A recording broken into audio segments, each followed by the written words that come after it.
This is a public service announcement about the dangers of Hollywood, the dangers of being rich and famous, the dangers of being a movie star or a TV star. Exhibit A and Exhibit 1A would have to be Jennifer Aniston and Brad Pitt. Interestingly, they were once married to each other.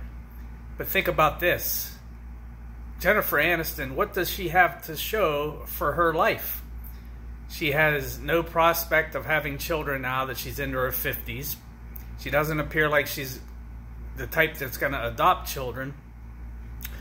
Every day that goes by, she realizes more and more that she missed out on the main thing that women feel, the biological need to have, which is an intimate family relationship and kids.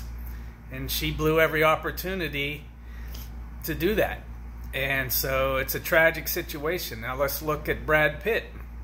I believe he has 6 kids. I think 3 might have been adopted and 3 were biological children. But, this guy's a chain smoker. He smokes weed.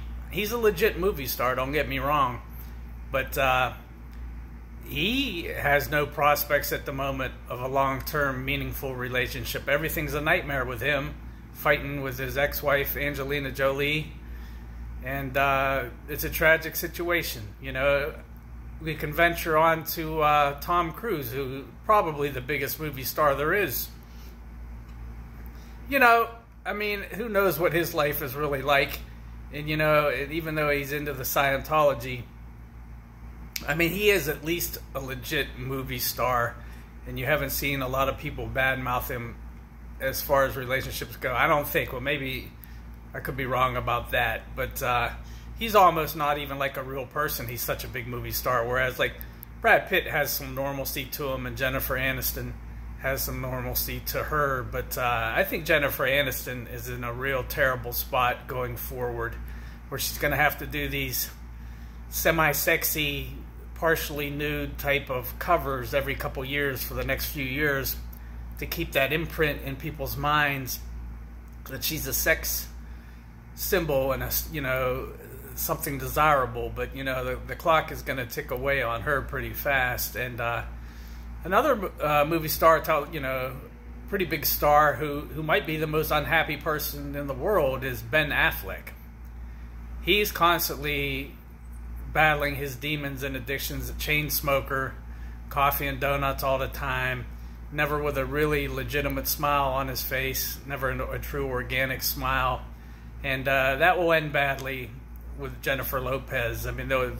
They have to be going for a separation or divorce pretty soon, because this guy really not capable. And you wonder how a guy like that made it with Jennifer Garner, who's like the epitome of the girl next door.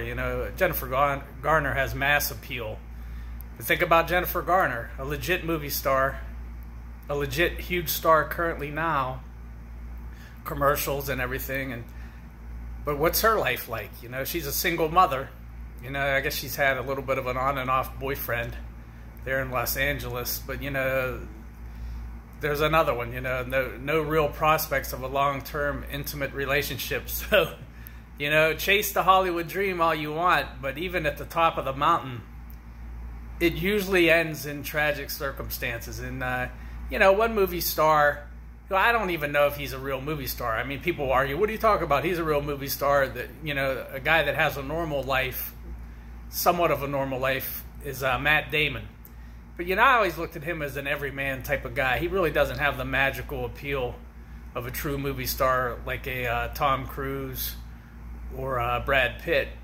But you could certainly argue that Matt Damon's a movie star and he's made a ton of money in Hollywood, but he's always been a normal guy. And, for that matter, Ben Affleck always was, but for whatever reason, 15, 20 years ago, after they were in L.A. a few years and they had the Good Will Hunting, they came out with that movie, Ben Affleck actually, he was just the bigger movie type of star. He's more of a traditional movie star, but it almost always ends badly for all the big stars.